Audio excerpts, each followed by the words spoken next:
얼굴에 30만 원짜리 지폐 다발이 던져졌다. 평생 모텔 바닥에서 썩어 민준 씨, 아내 강서연은 7년 결혼에 비참한 합의금을 던지고 깔깔 웃었다. 내현 씨는 330여 원짜리 제국을 독차지한 그녀의 승리 앞에서 쓰레기가 되었다. 희망은 산산조각 났다. 죽음이 사람들에게서 가장 추악한 면을 끌어낸다고들 하지 않는가? 정말 틀린 말이 없었다.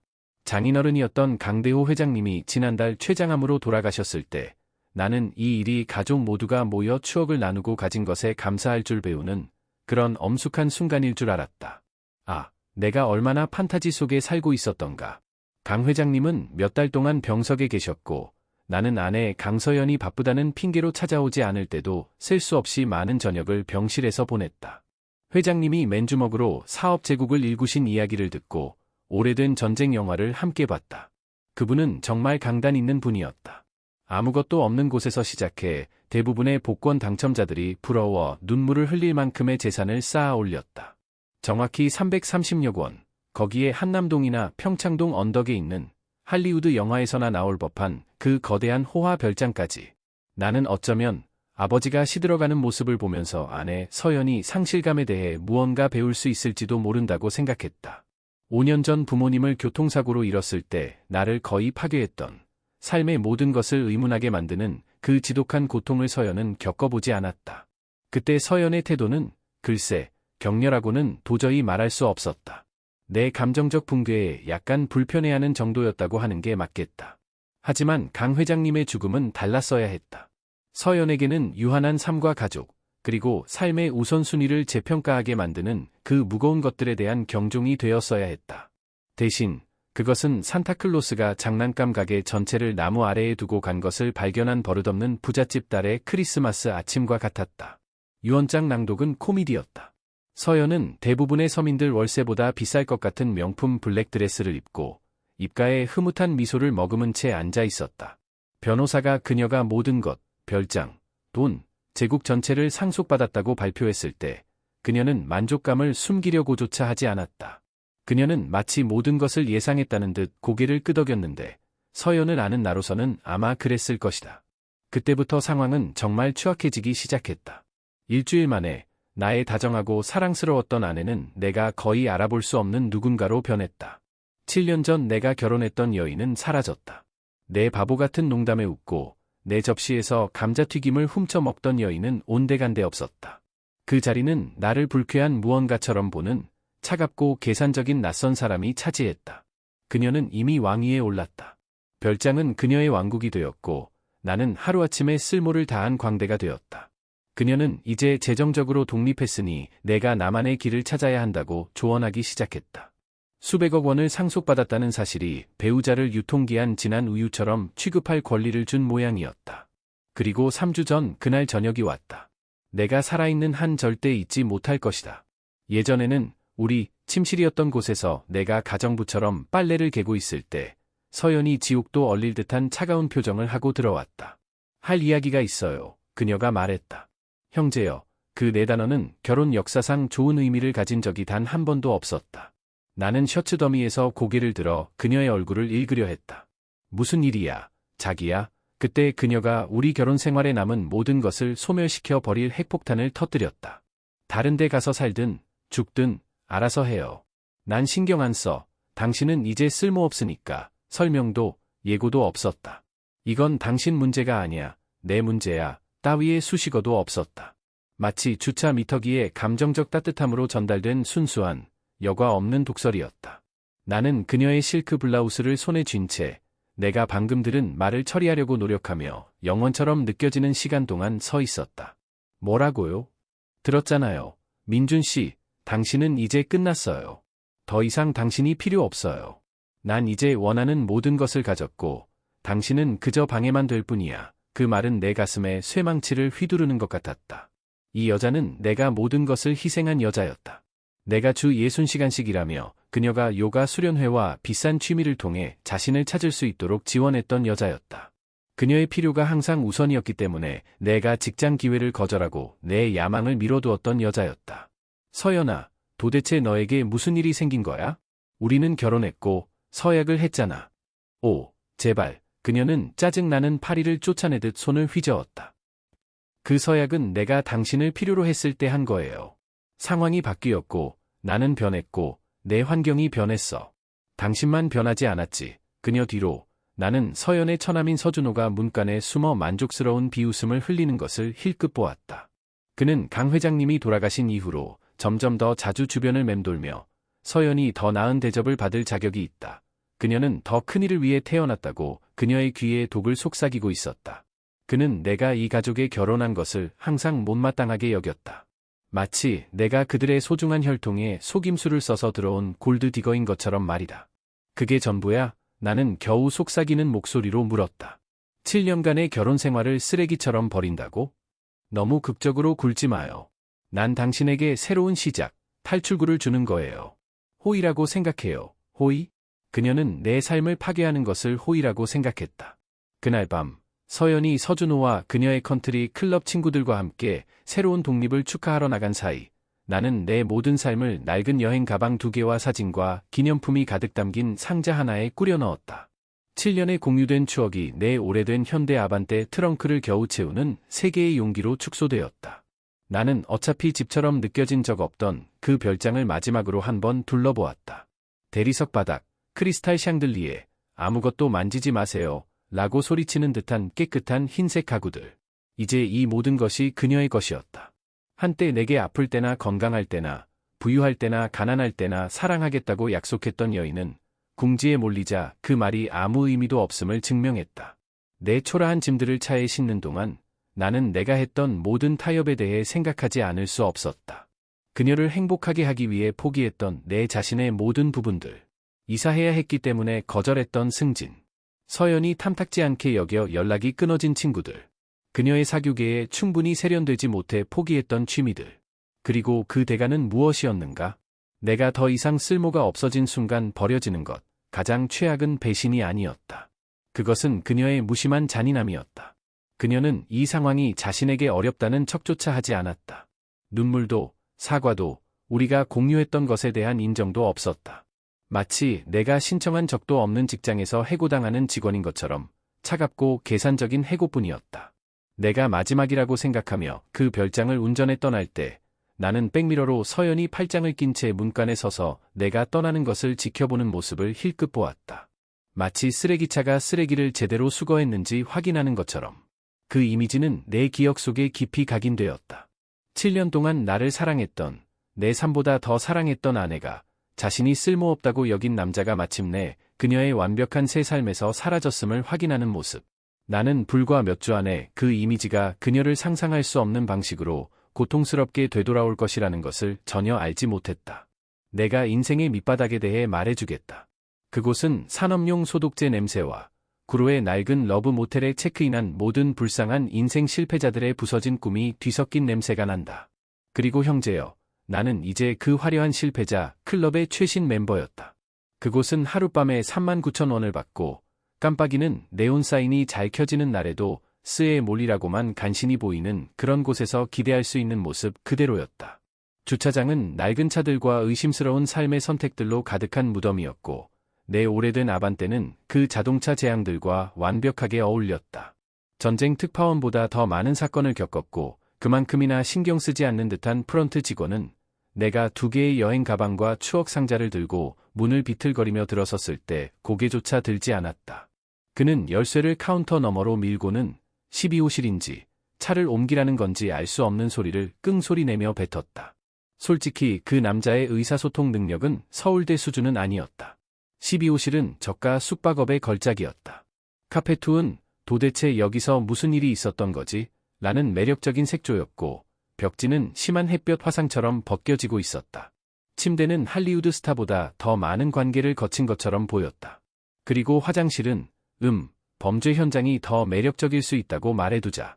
하지만 중요한 것은 이것이다. 이 쓰레기장은 내가 살고 있던 감정적 황무지에 비하면 천국이었다.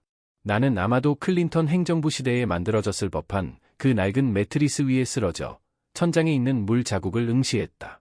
그것은 의심스럽게도 예수님이나 아니면 정말 슬픈 오리처럼 보였다. 침묵은 귀를 먹먹하게 했고 가끔 옆방에서 들려오는 가정의 행복 소리, 즉 많은 고함과 누군가가 가구와 친해지는 소리로만 깨졌다. 그때 서연의 작별 선물이 나를 갉아먹기 시작했다. 내 삶을 보관함에 꾸려넣기 전에 그녀는 마치 내가 비틀즈 노래를 망친 거리 공연가인 것처럼 현금 한 줌을 던져주었다. 여기요. 그녀는 나를 보지도 않고 말했다. 이거면 당신이 다음 계획을 세울 때까지 몇 주 동안은 버틸 거예요. 30만 원, 7년의 결혼 생활, 그리고 나는 그녀에게 겨우 30만 원짜리 가치밖에 안 되는 사람이었다. 나는 고급 식당에서 그보다 더 많이 팁을 주는 사람들을 봤었다. 하지만 나는 위층 이웃이 올림픽 가구 던지기 팀 오디션을 보는 듯한 소리를 들으며 누워있을 때 무언가가 나를 괴롭히기 시작했다. 그것은 단지 굴욕감이나 배신감이 아니었다. 물론 그것들도 내 안을 파먹는 훌륭한 일을 하고 있었지만 말이다. 아니, 그것은 다른 무언가였다. 무언가 앞뒤가 맞지 않는 것. 강대호 회장님은 일을 운에 맡기는 분이 아니었다. 그분은 사업, 투자, 심지어 양말 서랍 정리까지 모든 면에서 완벽주의자였다. 그는 스위스 시계 제작자의 정밀함으로 제국의 모든 세부 사항을 계획했다. 그리고 그는 순수한 투지와 거의 강박적인 세부 사항에 대한 주의를 통해 맨 밑바닥부터 그것을 일구어냈다. 그런데 왜 그런 분이 모든 재산을 서연에게 넘기고 그냥 떠났을까? 나는 지난 몇 년 동안 강 회장님과 충분한 시간을 보내면서 그분이 딸에 대해 실제로 어떻게 느끼는지 알고 있었다. 오해하지 마라. 그분은 서연을 사랑했지만 그녀의 단점에 눈이 먼 것은 아니었다. 그분은 노력과 희생으로 사업 제국을 건설했지만 서연의 가장 큰 성과는 다른 사람 돈 쓰는 기술을 올림픽 수준으로 숙달한 것이었다. 강 회장님은 실제로 그것에 대해 농담을 하곤 했다. 저 아이는 돈을 물 쓰듯 쓴다니까. 그는 부모만이 할 수 있는 애정과 당황스러움이 뒤섞인 표정으로 말했다.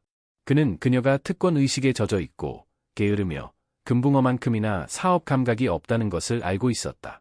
그렇다면 그런 분이 짐작컨대 명품 가방과 유럽 여행에 모두 날려버릴 것을 아는 사람에게 정말 모든 것을 넘겨줄까? 생각할수록 더 의아했다. 강 회장님은 항상 나에게 친절했다. 아니, 친절 이상이었다. 그는 지난 몇 년 동안 딸이 나에게 했던 것보다 나를 더 잘 대했다. 우리는 오래된 영화와 전쟁 이야기를 나누며 유대감을 형성했고, 그분은 내가 꿈과 야망에 대해 이야기할 때 실제로 경청해 주었는데, 이는 내 아내에게서는 기대할 수 없는 일이었다. 그분이 아프기 6개월 전에 했던 대화가 하나 있었다. 우리는 서재에 앉아 내 월급보다 비쌌을 것 같은 위스키 한 병을 나누고 있었다. 그분은 진지한 눈으로 나를 보며 말했다. 민준 군, 당신은 좋은 사람이야. 솔직히 말해서 이 가족이 받을 자격이 있는 것보다 훨씬 좋은 사람이지. 그때는 나는 그저 위스키가 하는 말이라고 생각했다. 하지만 지금 시간과 후회밖에 없는 이 싸구려 모텔에 누워있자니 그 말들이 내 머릿속에서 계속 메아리 쳤다. 천장 선풍기는 생명유지 장치처럼 끙끙거리고 딸깍거렸고 나는 마지막 몇 달 동안 강 회장님과 가졌던 모든 상호작용을 되풀이하고 있었다. 그분이 서연을 때때로 마치 처음 보는 것처럼 바라보던 방식. 올바른 사람들이 보살핌을 받을 수 있도록 하겠다는 코멘트.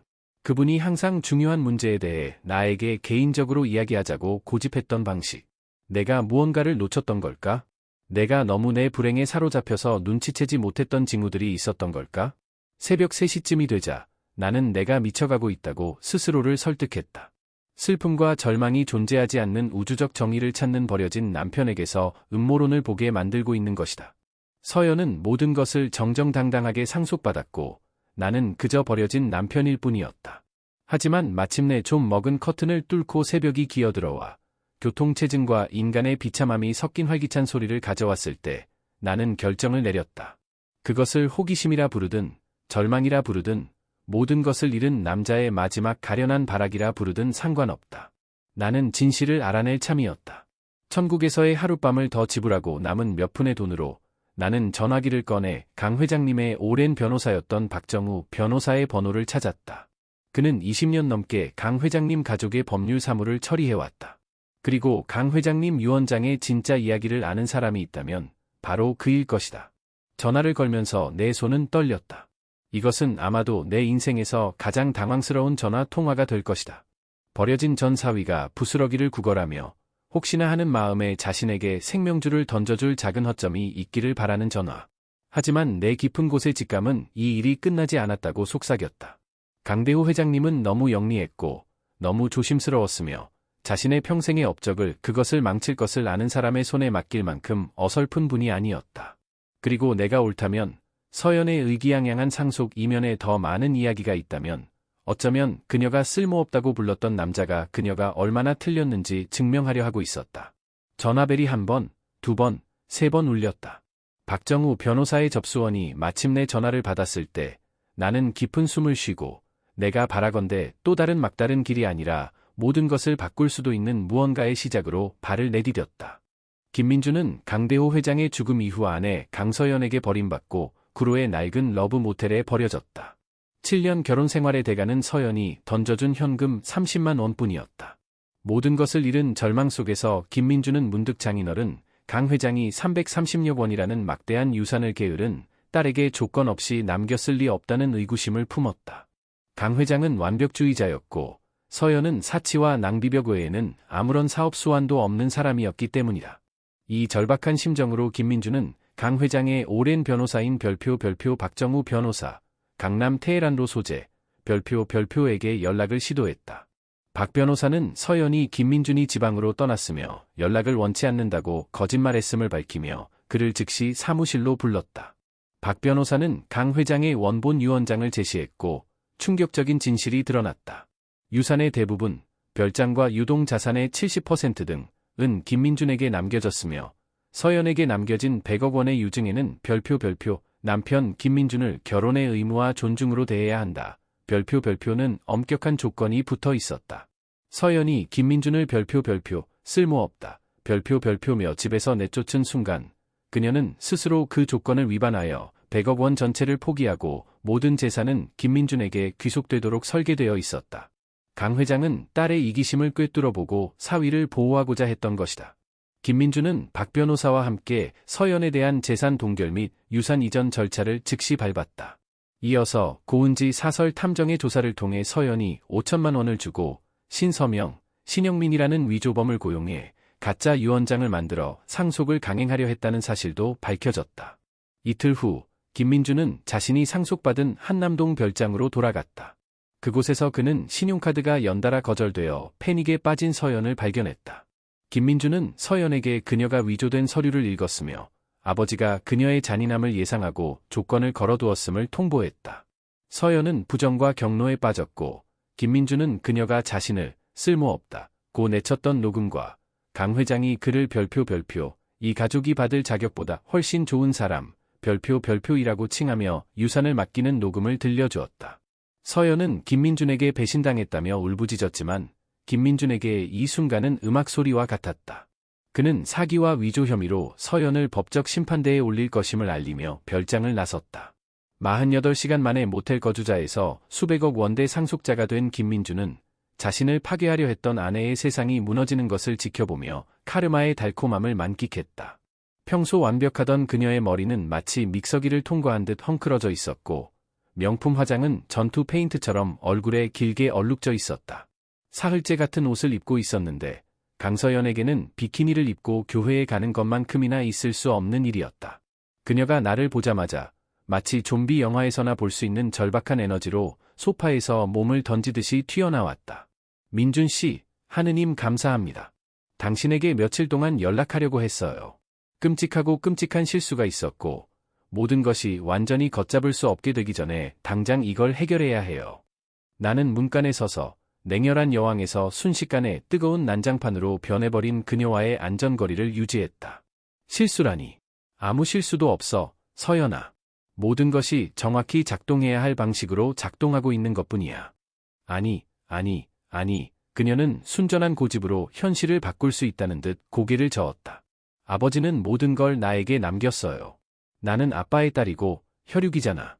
당신은 단지 그냥 가족에게 결혼으로 들어온 사람일 뿐이었어. 단지 결혼으로 들어온 가족. 나는 그 말이 집에서 나는 연기처럼 공중에 맴돌게 내버려두며 되물었다. 나에게 그게 전부였니? 그냥 내 손가락에 반지를 끼워준 외부인.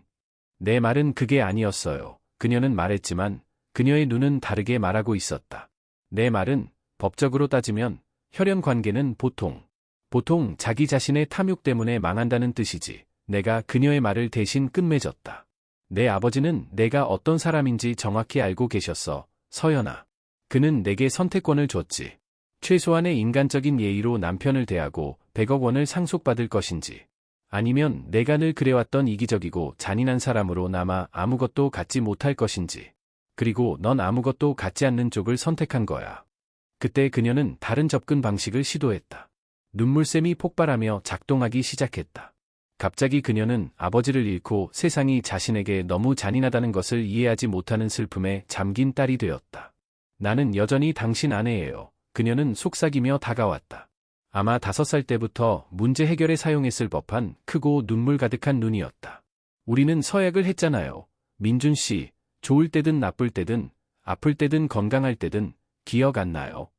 기억하지. 나는 휴대폰을 꺼내 음성 녹음 앱을 열며 말했다. 그리고 당신이 나한테 별표 쓸모없다. 별표며 다른 곳에 가서 살든지 죽든지 하라고 했던 것도 기억해. 다시 들어보고 싶니? 내가 재생 버튼을 누르자 그녀 자신의 목소리가 빙하이 따뜻함과 연민으로 거실을 채웠다. 다른 데 가서 살든 죽든 난 신경 안 써. 당신은 이제 쓸모없으니까. 자신의 잔인함이 자신에게 되돌아와 재생되는 소리는 마치 스스로의 반사된 모습에게 뺨을 맞는 것과 같았다. 그녀는 그 자리에서 얼어붙어 수술적인 정확성으로 우리 결혼을 파괴하는 자신의 목소리를 듣고 있었다. 그때는 내가 화가 나서 제정신이 아니었어요. 당신은 단 한순간으로 우리의 결혼 생활 전체를 판단할 수 없어요. 나는 웃었고 그것은 유쾌한 소리가 아니었다. 서연아, 넌 3주 동안 나를 쓰레기처럼 취급했어. 넌 사람들이 법적인 문제로 나에게 연락하지 못하도록 내가 지방으로 떠났다고 모두에게 말했지. 넌 법률 문서를 위조했고 사기를 저질렀어. 이건 단 한순간이 아니었어. 내가 모든 권력을 쥐고 있다고 생각했을 때의 진짜 너였던 거야. 그때 나는 박 변호사가 나에게 주었던 녹음 장치, 강 회장님의 메시지가 담긴 장치를 꺼냈다. 나는 그것을 마치 범죄 현장에 증거물을 놓듯이 우리 사이의 커피 테이블 위에 올려두었다.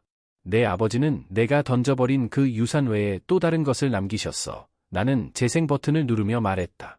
강 회장님의 목소리가 방을 채웠다. 병으로 약해졌지만 확신은 강했다. 민준 군, 이 녹음을 듣고 있다면 내 딸이 본색을 드러냈다는 뜻이겠지. 미안하네, 이 사람아. 내가 더 잘 키우려 했지만 어떤 사람들은 이기적으로 태어나는 것 같아. 당신은 지난 몇 년 동안 서연이보다 나에게 더 가족 같았네. 서연은 마치 누군가 줄을 끄는 것처럼 소파 위로 주저앉았다. 아버지의 실망, 그리고 그녀보다 나를 더 분명히 선호했던 그분의 감정은 어떤 법률 문서보다 더 그녀를 강타했다. 그럴 리 없어요. 그녀는 속삭였다. 아빠는 편찮으셨고 제정신이 아니셨을 거예요. 그분은 내가 나에게 했던 것과 똑같은 일로부터 나를 보호할 수 있을 만큼 충분히 제정신이셨어. 내가 말했다. 그분은 내가 권력을 가졌다고 생각하는 순간 내 본색을 드러낼 것을 아셨고, 넌 그분이 예상했던 대로 정확히 행동했지. 우리 결혼 생활 전체를 통틀어 내가 통제권을 쥔 사람이었다. 내가 권력, 돈, 우위를 가진 사람이었다. 그리고 나를 쓸모없다고 부르며 쓰레기처럼 내쫓았던 서연은 구걸하는 사람이 되었다. 그것은 내가 경험했던 가장 달콤한 기분이었다. 이 막장 드라마가 더 이상 재미있을 수 없다고 생각했을 때 링마스터 본인이 거창하게 등장하기로 결정했다. 유인숙 여사, 서연의 어머니이자 자신의 사회적 지위보다 아래라고 여기는 사람들을 깔보는 데 있어서는 논쟁의 여지가 없는 여왕인 그녀가 샤넬백과 소국의 국방 예산을 댈 만큼의 보석을 착용한 채 복수심에 불타는 천사처럼 내 현관에 나타났다. 나는 강 회장님의 옛 서재, 이제는 내 서재에서 사업 파일들을 검토하던 중 아래층에서 소란이 일어나는 것을 들었다. 솔직히 소란이라는 표현은 약할 수 있다. 그것은 마치 내 현관에서 적대적 인수합병을 시도하는 듯한 소리였고, 고함, 극적인 몸짓, 그리고 비싼 변호사와 사회적 몰락을 암시하는 위협이 포함되어 있었다. 어디 있어? 유 여사의 목소리는 마치 로마 원로원에서 연설하는 것처럼 저택 전체에 울려 퍼졌다. 내 딸의 타고난 권리를 훔치려는 그 기회주의적인 잔챙이가 어디 있냐고. 참으로 매력적이다. 시댁 식구들이 당신을 진정으로 어떻게 생각하는지 아는 것은 언제나 기분 좋은 일이다. 나는 아래층으로 내려가 유 여사가 거실 한가운데 서 있는 것을 발견했다. 마치 몰락가는 부잣집 여자라는 제목의 초상화를 위해 포즈를 취하고 있는 것 같았다. 그녀는 나는 하느님보다 돈이 더 많고 모두가 그걸 알았으면 좋겠어 라고 외치는 듯한 의상을 입고 있었다.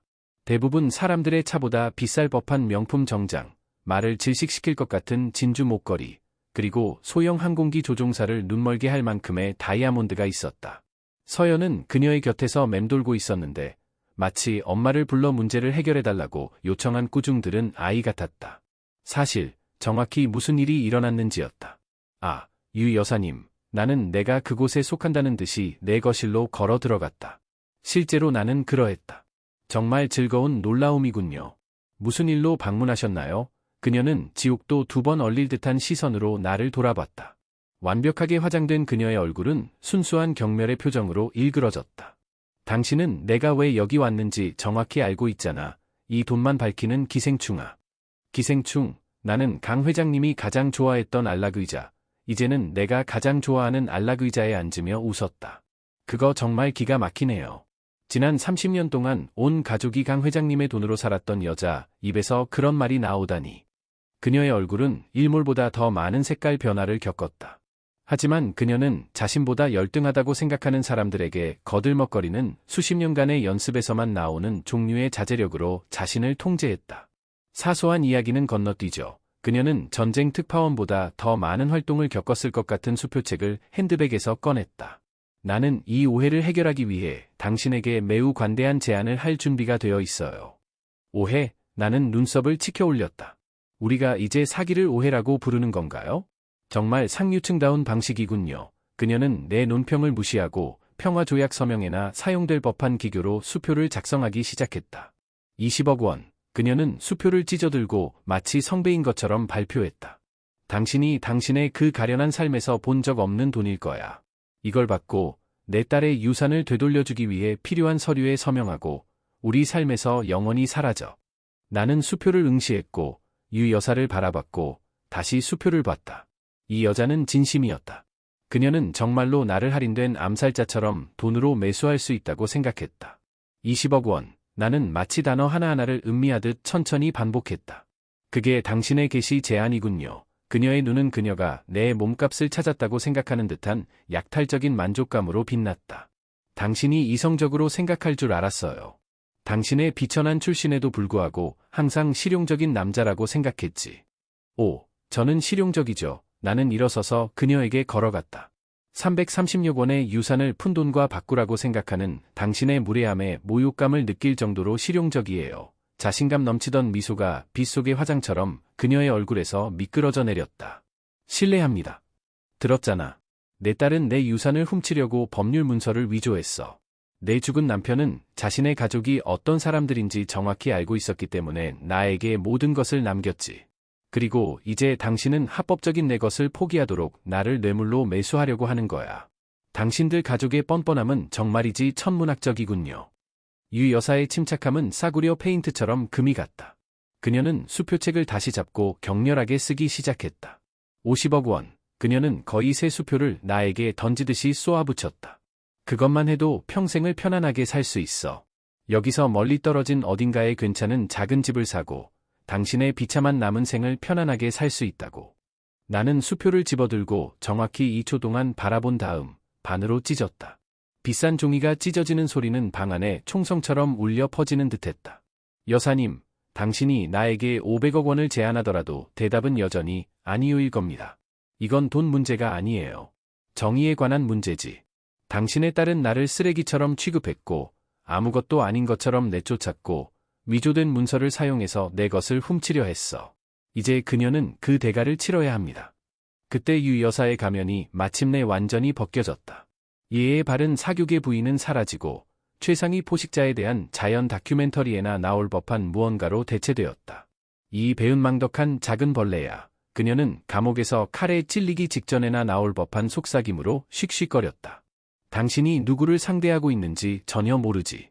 강 회장이 이 제국을 건설했을지 몰라도 강씨 일가에게는 당신이 상상조차 할 수 없는 연줄이 있어. 우리는 당신의 삶을 아주 어렵게 만들 수 있는 곳에 친구들이 있지. 그게 협박입니까, 유 여사님? 약속이야. 그녀가 더 가까이 다가왔고 나는 값비싼 향수와 절박함이 의심스럽게 뒤섞인 냄새를 맡았다. 당신은 몇몇 법률 문서 때문에 이겼다고 생각하나? 돈과 권력은 서류 작업 이상이야. 이 가련한 남자야. 그것들은 영향력, 연줄, 문제 해결 능력에 관한 것이지. 그녀는 극적인 효과를 위해 잠시 멈췄고, 분명히 내가 두려움에 떨거나 자비를 구걸할 것이라고 예상했다. 대신 나는 약간 재미있다는 듯 서 있었는데, 이는 그녀를 더욱 화나게 하는 것 같았다. 강 회장은 매우 의심스러운 사업 관행을 통해 재산을 쌓았어. 그녀는 자신이 에이스 카드를 냈다고 생각하는 듯한 차가운 만족감으로 미소를 되찾으며 말을 이었다. 역외 계좌, 유령회사, 익명을 선호하는 사람들에게의 지불, 연방기관의 관심을 끌 만한 종류의 사업 거래들이지. 내 말이 무슨 뜻인지 알겠나? 이제 그녀는 내 관심을 끌었다. 무슨 말씀을 하시는 겁니까? 내 말은 만약 올바른 사람들이 강 회장의 금융 이력을 들여다보기 시작한다면 그들은 매우 흥미로운 불규칙성을 발견할 수 있다는 거야. 그 불규칙성 때문에 유산이 몇 년, 어쩌면 수십 년 동안 법적 절차에 묶일 수 있지. 그리고 부당하게 얻은 이익을 취하려는 어리석은 사람에게는 자산 몰수, 형사 수사, 어쩌면 징역형까지 초래할 수 있는 종류의 불규칙성 말이야. 내 피가 차가워졌다. 그녀는 돈 세탁, 탈세 또는 그보다 더 나쁜 것에 대해 이야기하고 있는 것일까? 물론이죠. 유 여사는 내 얼굴에 떠올랐을 염려를 즐기는 것이 분명했다. 이것들은 단지 소문, 속삭임일 뿐이야.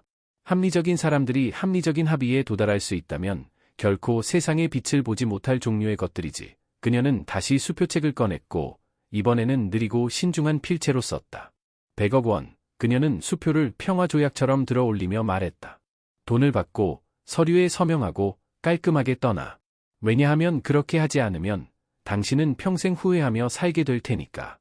나는 수표를 응시했고 유 여사의 흡족한 얼굴을 그리고 자신의 미래가 이 결과에 달려있는 테니스 경기처럼 이 모든 교환을 지켜보고 있는 서연을 바라봤다. 이 모든 혼란이 시작된 이래 처음으로 나는 의심의 불꽃을 느꼈다. 유 여사가 진실을 말하고 있다면? 강 회장님의 제국이 정말로 불법적인 토대 위에 세워진 것이라면? 내가 내 삶을 구하는 대신 파괴할 운명의 유산을 상속받으려는 것이라면? 하지만 내가 그 방에 서서 강 회장님이 수십 년간의 노력으로 쌓아올린 부와 사치에 둘러싸여 있을 때 나는 중요한 것을 깨달았다. 유인숙 여사는 절박했다. 절박한 사람들은 절박한 말을 하고 절박한 위협을 하며 절박한 약속을 한다. 그리고 내가 이 가족과 결혼 생활을 하면서 배운 것이 하나 있다면 그것은 절박한 부자들이 종종 가장 위험한 종류라는 것이다.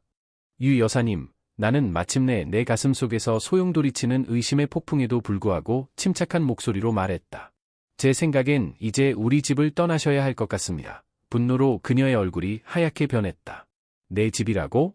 이곳은 절대 내 집이 되지 않을 거야. 이 가련한. 나가세요. 나는 현관으로 걸어가 문을 열어주며 말했다. 당장. 그녀가 성난 캐스터네츠처럼 진주 목걸이를 부딪히며 나를 지나쳐 나갈 때 그녀는 멈춰 서서 마지막으로 한번 돌아봤다. 이건 끝나지 않았어. 그녀는 속삭였다. 아직 멀었지. 그리고 그녀가 말도 안 되게 비싼 차를 몰고 떠나는 것을 지켜보면서 나는 그녀의 말이 맞을 수도 있다는 느낌을 떨칠 수 없었다. 유 여사의 위협은 마치 지울 수 없는 나쁜 노래처럼 내 머릿속에서 메아리 쳤다. 라디오에 쇠망치를 대고 싶을 때까지 반복 재생되는 종류의 노래였다. 그녀가 화난 공작새 같은 위험을 부리며 내 집에서 폭풍처럼 나간 후 나는 강 회장님의 서재, 이제는 내 서재에 서서 보물 상자라기보다는 잠재적인 판도라의 상자처럼 느껴지는 사업 문서들로 가득 찬 파일 캐비닛을 바라봤다. 내가 피 묻은 돈으로 지어진 재산 위에 앉아 있는 것일까? 내가 존경했던 분, 딸보다 나를 더 잘 대했던 장인어른이 합법적인 사업이라는 위장 아래 일종의 범죄 기업을 운영하고 있었던 걸까? 그 가능성은 후회와 나쁜 결정으로 가득 찬 세탁기처럼 내 속을 뒤집어 놓았다. 나는 먼저 박 변호사에게 전화했다. 강 회장님의 옷장 속 해골들에 대해 아는 사람이 있다면 20년 동안 함께 일한 변호사일 테니까. 유 여사가 오늘 저를 만나러 왔습니다. 나는 서두 없이 말했다. 그녀는 강 회장님의 사업 관행에 대해 몇 가지 흥미로운 주장을 했습니다.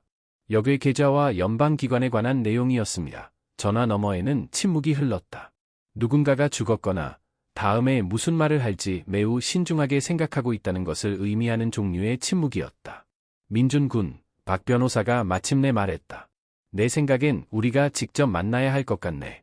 그리고 고은지 탐정도 불러야겠어. 전혀 불길하게 들리지 않았다. 2시간 후, 우리는 일종의 법률 전쟁 회의처럼 박 변호사의 사무실에 모였다. 고 탐정은 노트북과 작은 도서관을 채울 만큼 많은 파일을 가져왔고, 박 변호사는 자신의 명성에 대한 수술을 막 시작하려는 사람처럼 보였다. 더 이상 진행하기 전에 박 변호사가 시작했다. 민준 군이 한 가지를 이해해야 합니다. 내가 지금 말하려는 모든 것은 강 회장님과의 변호사 의뢰인 비밀 유지 특권으로 보호되며, 이제 그의 상속자인 당신에게도 마찬가지입니다. 하지만 유 여사의 말이 전적으로 틀린 것은 아닙니다. 내 심장은 빙폭 속의 타이타닉보다 더 빠르게 가라앉았다. 그러니까 강 회장님이 더러운 일을 하셨다는 말씀이신가요? 더럽지는 않습니다. 고 탐정이 개입하며 노트북으로 은행 기록처럼 보이는 것을 불러왔다. 시민적 책임에 대해 창의적으로 회계 처리를 하셨다고 하는 게 맞겠네요. 도대체 그게 무슨 뜻이에요? 박 변호사는 수십 년 된 두통을 마사지하려는 것처럼 관자놀이를 문지르며 의자의 등을 기댔다. 그것은 강 회장님이 세금을 피할 수 있는 합법적인 방법을 찾는데 매우 능숙했다는 의미입니다. 역의 유령 회사, 창의적인 컨설팅 계약, 주로 서류상으로만 존재하는 법인에 대한 지불. 불법은 아니지만 금융법의 회색 영역에서 확실히 운영되고 있었죠. 고 탐정은 내가 볼 수 있도록 노트북을 돌렸다. 별표, 강 회장 국제 컨설팅, 메리디언 홀딩스 유한회사, 에이펙스 전략 솔루션즈, 별표와 같은 이름의 상호 연결된 회사들의 웹이 보였다. 중요하게 들리지만 실제로는 도대체 무슨 일을 하는지 알려주지 않는 종류의 일반적인 사업 이름들이었다. 당신의 장인어른은 천재였어요. 그녀는 계속했다. 그는 기본적으로 삼류 카드 사기꾼처럼 돈을 이리저리 옮길 수 있는 회사 네트워크를 구축했어요. 항상 법의 올바른 면에 머물면서 세금 의무를 최소화하여 국세청이 그에게 창의적인 회계 교훈에 대해 감사 편지를 보내고 싶어 할 정도였을 겁니다. 나는 강 회장님이 수십 년 동안 짜온 금융 거미줄의 의미를 이해하려고 노력하며 화면을 쳐다봤다. 그럼 이건 기술적으로는 모두 합법적이라는 건가요? 네, 박 변호사가 말했다.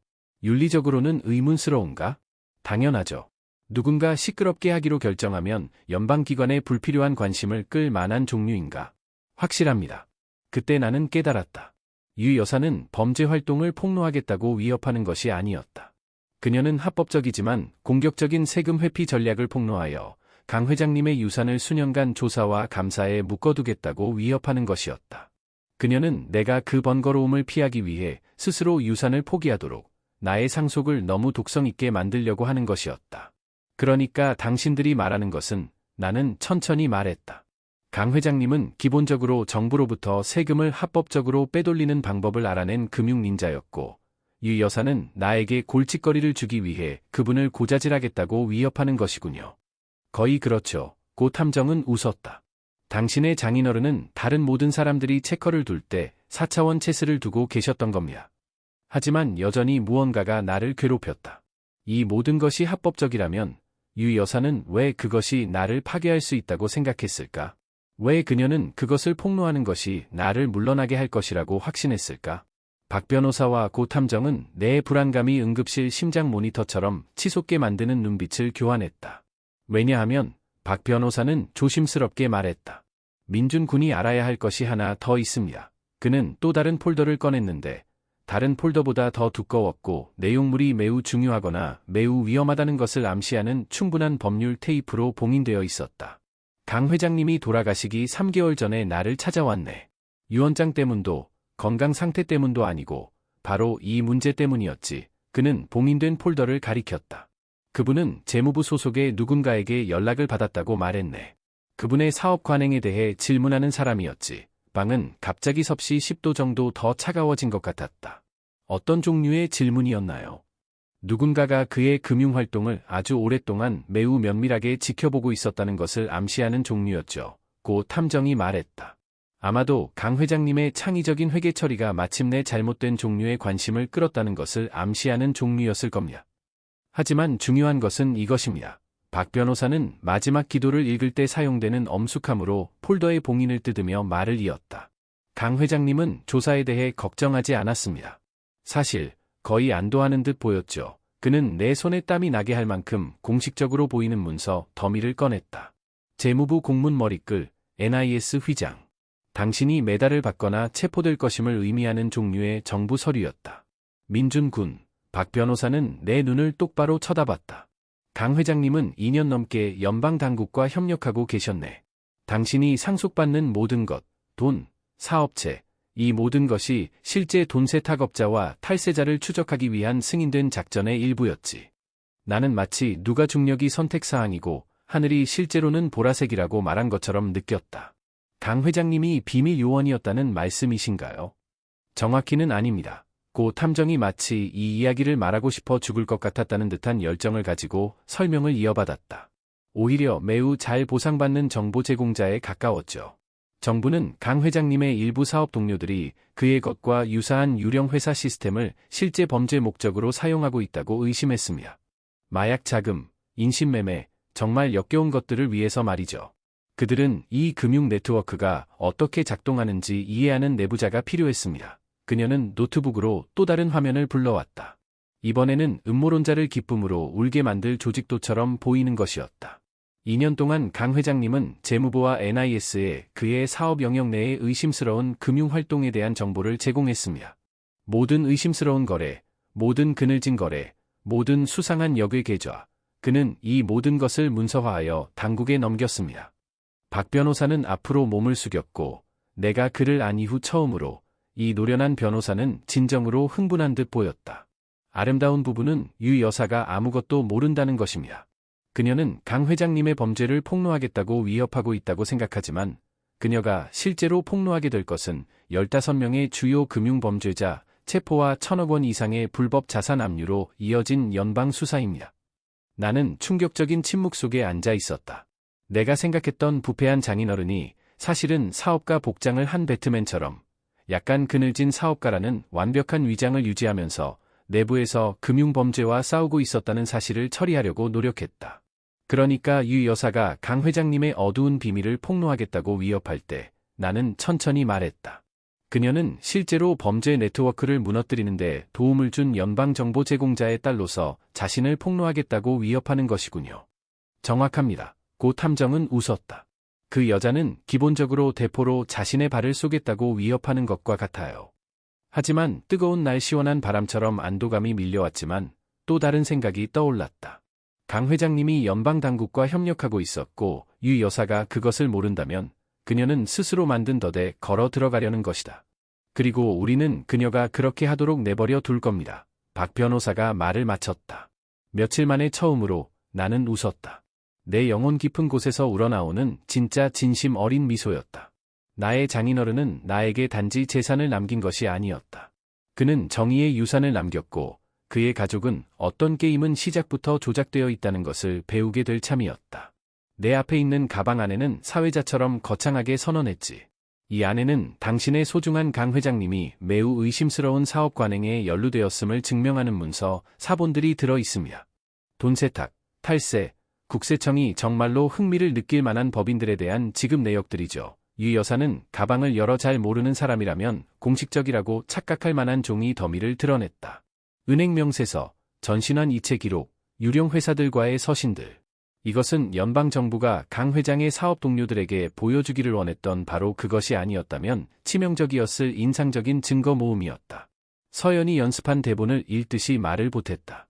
이 문서들은 아빠의 유산을 수십 년 동안 연방수사에 묶어둘 수 있어요. 당신이 상속받았다고 생각하는 모든 돈은 동결되거나 압류되거나 범죄 활동 수익으로 몰수될 수 있죠. 나는 완벽하게 내 역할을 수행하며 그들이 계속 말하도록 유지하기 위해 충분한 우려를 표정에 내비쳤다. 정확히 당신들이 제안하는 바가 무엇입니까? 간단한 거래예요. 유 여사는 마치 악마의 법무팀이 작성한 듯한 계약서를 꺼내며 말했다. 당신이 유산을 서연에게 양도하는 겁니다. 우리는 이 문서들을 영원히 사라지게 할 것이고 모두가 깨끗하게 떠나는 거죠. 만약 내가 거절한다면 유 여사의 미소는 외과 의사의 메스보다 더 날카로웠다. 그러면 이 문서들의 사본이 국세청, NIS, 재무부, 그리고 동부해안의 모든 금융범죄 수사팀으로 흘러 들어갈 겁니다. 당신의 삶은 소국 하나를 파산시킬 정도의 감사, 조사, 법률 비용으로 지옥이 될 거예요. 서연은 내 피부를 소름 돋게 만드는 종류의 가짜 동정심을 가지고 몸을 앞으로 숙였다. 우리는 민준 씨를 해치고 싶지 않아요. 우리는 당신의 삶을 파괴할 수 있는 무언가로부터 당신을 보호하려고 하는 거예요. 합의금을 받으세요. 편안하게 살 수 있는 충분한 돈을 가지고 떠나고 이 모든 악몽을 잊어버려요. 얼마를 원하십니까? 나는 목소리에 패배감을 담아 물었다. 50억 원, 유 여사가 즉시 말했다. 당신의 위치에 있는 사람에게는 관대한 제안 이상이죠. 제 위치라니요? 범죄 제국을 상속받으려는 사람이죠. 서연은 그녀의 가면이 벗겨지며 그 아래의 도끼를 드러내며 소리쳤다. 자신이 연방교도소로 보낼 수 있는 더드로 걸어 들어가고 있다는 것을 깨닫지 못할 만큼 어리석은 사람. 그 순간 나는 그들이 스스로의 운명을 봉인했다는 것을 알았다. 공갈, 협박, 사기 공모. 이수민 특수요원은 흥분제를 먹은 속기사보다 더 빠르게 받아 적고 있었을 것이다. 아무래도 제가 좀 더 시간을 갖고 당신들의 관대한 제안을 고려해봐야 할 것 같습니다. 나는 말했다. 서서히 몸을 일으켜 멀리 가짜 케이블 수리 트럭이 보이는 창가로 걸어갔다. 시간이라고요? 유 여사의 목소리는 보통개 짖는 소리에나 사용될 법한 고음으로 치솟았다. 당신에게는 시간이 없어요. 하루를 지체할 때마다 누군가 우리가 아는 것을 발견할 위험이 커집니다. 일주일 정도만요. 나는 그들을 돌아보며 말했다. 그냥 내 일들을 정리하고 모든 의미를 이해할 수 있도록 말입니다. 그때 유 여사는 완전히 이성을 잃었다. 예의 바른 사교계 부인은 사라지고 포식성 파충류에 대한 자연 다큐멘터리에나 나올 법한 무언가로 대체되었다. 이 배은망덕한 작은 기생충아, 그녀는 의자를 넘어뜨릴 만큼 빠르게 일어서며 씩씩거렸다.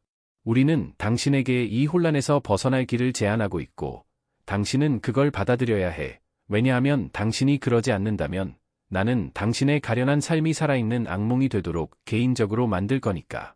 나는 정부의 친구들이 있어. 나에게 빚을 진 친구들, 강 회장의 범죄 활동에 매우 관심이 있을 친구들이 말이야. 범죄 활동이요? 나는 침착하게 되물었다. 예를 들면 돈 세탁 같은 건가요? 서연이 거의 소리쳤다. 탈세, 공모, 사기. 저 가방 안의 모든 것이 아빠가 범죄자였음을 증명하고 있고 당신은 그 범죄 수익을 상속받으려 하고 있어. 그때 현관문이 액션 영화의 한 장면처럼 활짝 열렸다. 이수민 특수요원과 3명의 다른 연방 요원들이 이 춤을 이전에 춰본 적이 있음을 시사하는 조직적인 정밀함으로 방으로 들이닥쳤다. NIS입니다. 이 요원은 무기를 뽑았지만 바닥을 향한 채로 선언했다. 모두 그 자리에 계세요. 유 여사의 얼굴은 무중력이 선택사항임을 방금 발견한 것처럼 위로 솟구쳐 오를 것처럼 보였다. 서연은 실제로 3블록 이내의 모든 개를 겁먹게 만들 만큼 날카로운 비명을 질렀다. 유인숙 씨, 이 요원은 자신이 정말로 이 일을 즐긴다는 것을 암시하는 전문적인 효율성으로 수갑을 채우며 말을 이었다. 당신은 공갈 미수, 사기 공모, 그리고 연방수사방해 혐의로 체포되었습니다. 방해요. 유 여사가 수갑이 찰칵 잠기자마자 버럭 소리를 질렀다. 무슨 연방 수사 말입니까? 당신의 남편이 지난 2년 동안 우리를 돕고 있던 수사 말입니다. 이 요원은 명백한 만족감을 가지고 대답했다. 다수의 체포와 상당한 자산 압류로 이어진 그 수사 말입니다. 당신이 방금 그의 상속자를 협박하려고 했던 바로 그 수사죠. 서연은 다음 차례였다. 그녀가 변호사와 헌법적 권리에 대해 소리치고 이 모든 것이 끔찍한 실수라고 외치는 동안 수갑이 채워졌다. 하지만 그들이 그녀를 문 쪽으로 끌고 갈 때 그녀는 순수하고 희석되지 않은 증오의 눈빛으로 나를 돌아봤다. 당신이 우리 함정에 빠뜨렸어. 그녀는 내뱉었다. 당신 자신의 아내를 배신했어. 나는 이 요원이 그녀에게 권리를 낭독하는 동안 그녀의 눈을 똑바로 쳐다봤다. 서연아, 넌 나를 존재하지 않는 사람으로 지우려 했어. 넌 법률 문서를 위조했고 사기를 저질렀고 그게 통하지 않자 나를 협박하려 했지. 나는 널 배신한 게 아니야. 그냥 내가 내 밧줄로 내 목을 매달도록 내버려 둔 것뿐이지. 그들이 나의 전 아내와 그녀의 어머니를 연방 차량 뒷좌석에 태우는 것을 지켜보면서 나는 내 삶이 끝났다고 생각했던 러브 모텔에서의 첫날 밤을 생각하지 않을 수 없었다. 알고 보니 그것은 시작이었을 뿐이었다. 서울중앙지방검찰청 건물은 법률 드라마에서나 나올 법한 모습이었다. 대리석 기둥과 위압적인 건축물은 정의의 위대함에 동시에 경외감을 느끼게 하면서도 당신이 잘못된 편에 있을까 봐 두려움을 느끼게 하도록 설계되어 있었다. 나는 체포사흘 후 이수민 특수요원의 사무실에 앉아 소구경 총알도 막을 만큼 두꺼운 파일을 넘기는 그녀를 지켜보고 있었다. 그녀는 이 토끼굴이 얼마나 깊은지 정확히 설명해 주었다. 당신의 아내와 장모님은 그녀는 특히 어려운 십자말풀이를 막 해결한 사람들에게나 예약된 만족감을 가지고 시작했다. 10분도 안 되는 시간에 다수의 연방 범죄를 자백하는 데 성공했어요. 파괴적인 자기 파괴의 세계 기록을 세우는 것을 보는 것처럼 그 자체로 인상적이죠. 그날 밤의 녹음이 그녀의 컴퓨터에서 재생되었고 서연의 목소리가 위조와 공갈을 인정하는 것을 듣는 것은 비현실적으로 느껴졌다. 마치 악당이 영리하다고 생각하면서 실수로 모든 것을 자백하는 영화를 보는 것 같았다. 하지만 그들이 몰랐던 것이 있습니다. 이 요원은 마지막 폴더보다 더 공식적으로 보이는 또 다른 폴더를 꺼내며 계속했다. 내 직속 상사, 그리고 강 회장님 본인 외에는 아무도 몰랐던 것이죠. 그녀는 그 폴더를 열어 사진, 감시 보고서, 금융기록, 그리고 미국 금융범죄에 대한 소설을 쓸 만큼의 문서들을 드러냈다. 그 모든 것의 중심에는 내가 알았던 그 남자의 얼굴이 있었다. 진지하고 단호하며 겉으로는 제임스 본드도 질투할 만한 이중생활을 하고 있었던 것이다. 민준 씨, 당신의 장인어른은 단순히 우리를 도와 금융범죄자를 잡고 있던 것이 아닙니다.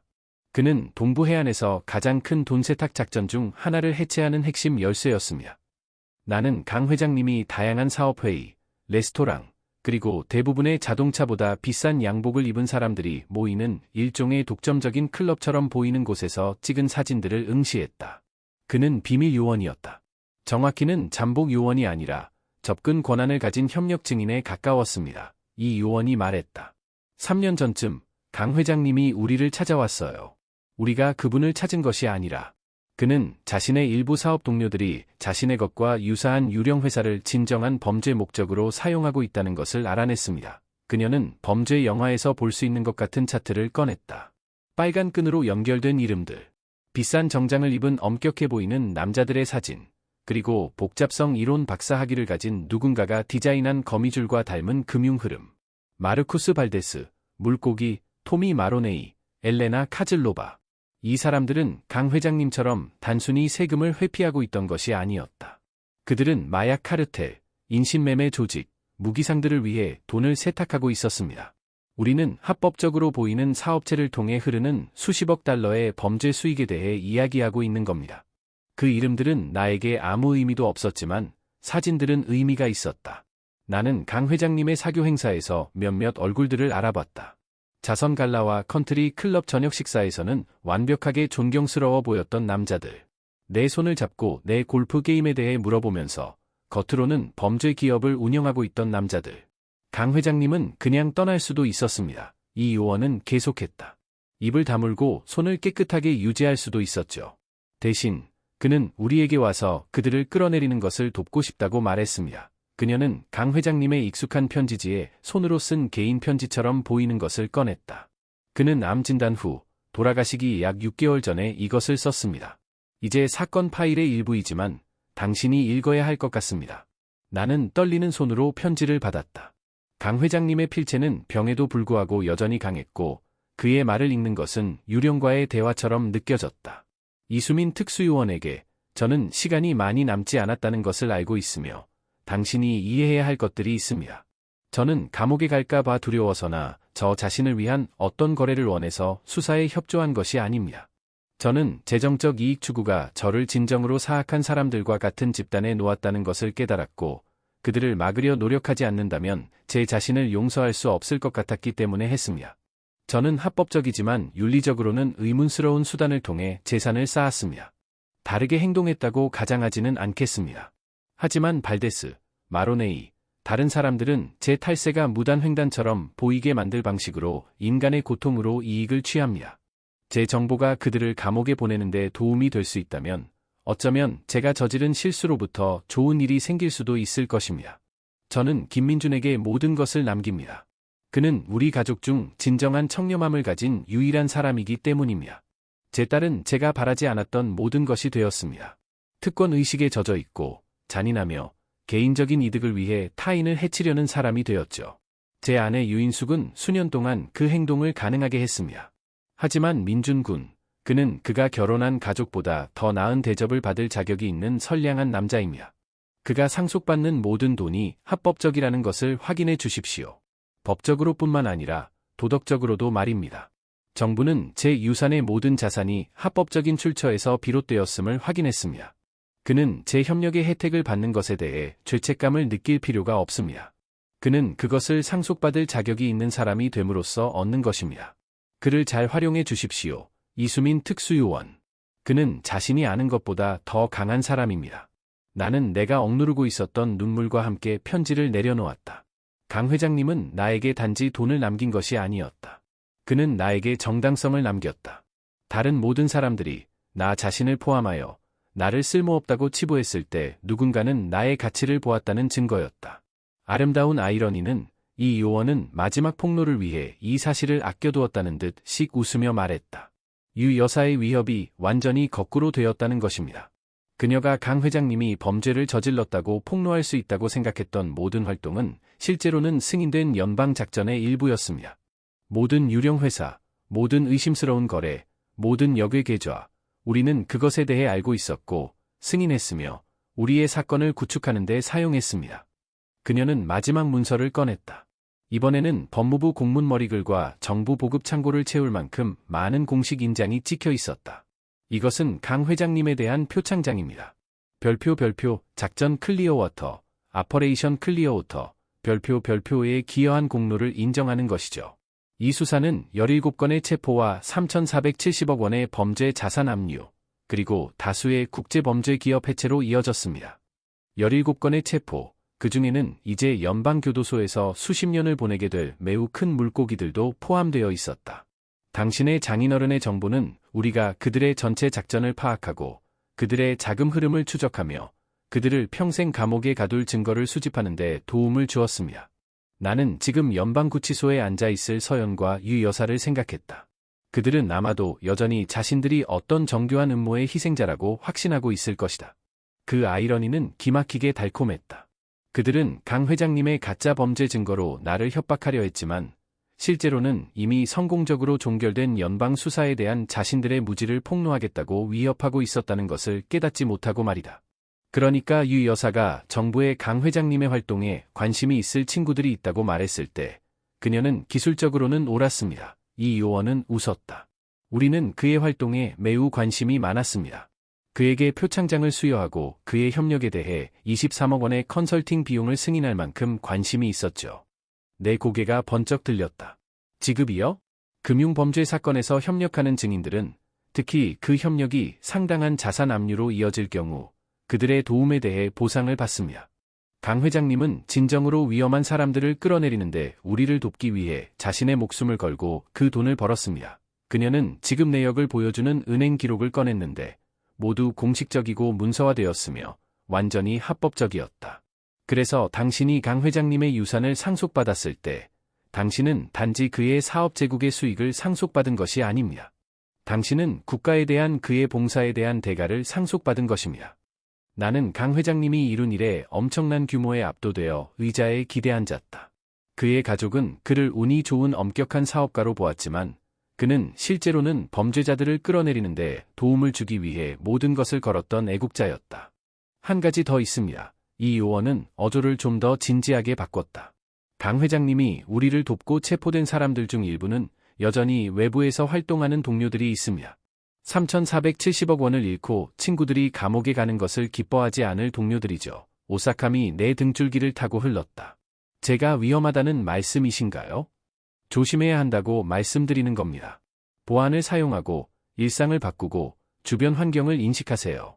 이 사람들 대부분은 복수가 돈을 되찾아주지 못한다는 것을 알 만큼 똑똑합니다. 하지만 모든 범죄자가 똑똑한 것은 아닙니다. 그날 내가 검찰청 건물을 나섰을 때 나는 강 회장님이 단지 재산만을 나에게 남긴 것이 아니라는 것을 깨달았다. 그는 나에게 유산을 남겼다. 정의의 유산, 위험할 때조차도 올바른 일을 선택하고 자신이 가진 모든 이점을 사용하여 세상을 더 나은 곳으로 만들겠다는 유산. 내 아내는 나를 쓸모없다고 불렀고 장모는 나를 기생충이라고 불렀다. 하지만 강 회장님은 나를 자격 있는 사람이라고 불렀고 그분의 말씀이 처음부터 옳았던 것이다. 6개월 후 그 별장은 더 이상 강 회장님의 집처럼 느껴지지 않았다. 그곳은 집처럼 느껴졌다. 나의 집, 나는 유 여사의 천박한 취향을 내가 누구에게 깊은 인상을 주어야 하는지가 아니라 나 자신을 실제로 반영하는 무언가로 바꾸며 위에서부터 아래까지 집 전체를 재단장했다. 서재는 나의 사무실이 되었고 나의 새로운 프로젝트 계획으로 가득 찼다. 그리고 강 회장님의 옛 서재는 이제 내가 특히 자랑스러워하는 무언가가 되었다. 별표 박 변호사 가족 청렴재단 별표은 단순히 세금 감면을 위한 자선단체가 아니었다. 그것은 탐욕스러운 친척과 조종적인 배우자들에게 피해를 입은 다른 사람들을 도울 수 있는 나의 기회였다. 쓸모가 없어지자 어제의 쓰레기처럼 버려진 남자들과 여자들, 사랑이 은행 잔고에 조건적이라고 생각하는 가족 구성원들에 맞서 싸우기 위해 법적 도움이 필요한 사람들. 우리는 이미 수십 건의 사건을 도왔다. 이혼 소송 중에 남편이 자산을 숨긴 아내들, 부모가 골드디거 간병인에게 조종당해 유언장을 바꾸도록 강요당한 성인 자녀들, 나처럼 가치가 없다고 치부되었지만 그렇지 않음을 증명한 사람들.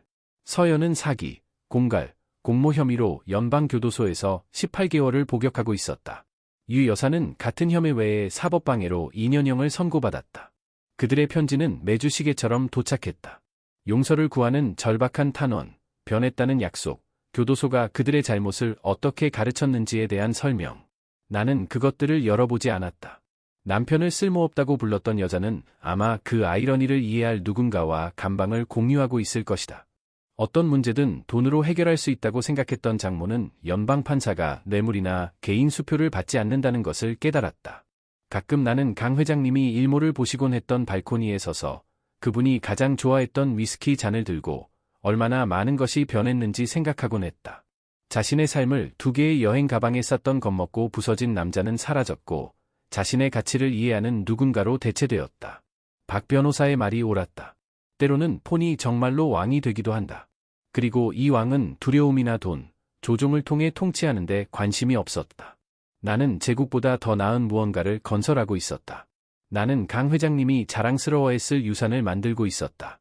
내 인생은 때때로 나조차도 결말을 알 수 없는 소설과 같았다. 아내에게 경멸당하고 쓰레기처럼 버려졌던 한 남자였지만 나는 내 파편 위에서 일어섰고 정의를 되찾았을 뿐만 아니라 훨씬 더 큰 삶의 목적을 찾았다. 지난날 허름한 모텔에서의 고난, 수치심, 그리고 모든 절망적인 눈물은 이제 고통이 아니라 내가 있어야 할 곳으로 나를 이끈 계단이었다. 내 이야기는 단순히 돈이나 권력에 관한 것이 아니다. 그것은 인간의 가치에 관한 것이고, 때때로 사람들이 개인적인 이익을 위해 모든 것을 짓밟으려 하는 세상에서 성실함에 관한 것이다. 한때 냉정하다고 생각했던 내 장인어른은 결국 내 마음을 꿰뚫어보고 친딸보다 나를 더 신뢰했던 분이었다. 그는 나에게 엄청난 유산을 남겼을 뿐만 아니라 용기와 옳은 일을 하는 것에 대한 유산, 심지어 위험할 때도 그것을 행하는 것에 대한 유산을 남겼다. 그는 겉모습의 화려함이 차가운 계산을 숨기는 상류 사회에서조차 빛이 되기로 선택한 사람들이 있다는 것을 보여주었다. 이 현대 사회는 때때로 무서울 정도로 차갑다. 사람들은 쉽게 물질과 명성의 소용돌이에 휩쓸려 한 인간을 이루는 핵심 가치들을 잊어버린다. 사랑, 존경, 연민. 과연 이것들이 관계의 필수 조건인가? 아니면 개인적인 이익이 우선시될 때 쉽게 폐기될 수 있는 조항에 불과한가? 나는 한때 그 잔인함의 증인이자 피해자였다. 그러나 그로부터 나는 아무리 비참하게 대우받더라도 자신의 본질과 양심을 지키는 것이 가장 중요하다는 것을 깨달았다. 왜냐하면 정의는 늦게 올지라도 결코 사라지지 않기 때문이다. 그것은 때때로 가장 예상치 못한 방식으로 자신의 길을 찾을 것이다. 당신도 나처럼 한때 저평가되고 무시당하고 쓸모없다고 여겨진 적이 있는가? 불의에 직면했지만 무엇을 해야 할지 몰랐던 적이 있는가? 때로는 가장 약한 순간들이 우리 안에서 가장 큰 힘을 찾을 때가 된다. 이 이야기가 당신에게 감동을 주었다면, 정의와 인간성에 대한 믿음을 찾았다면, 주저하지 말고 채널을 구독하여 나와 함께 더 많은 의미 있는 이야기를 탐색하자. 인간의 가치와 진실의 힘을 믿는 공동체를 함께 만들어 나가자.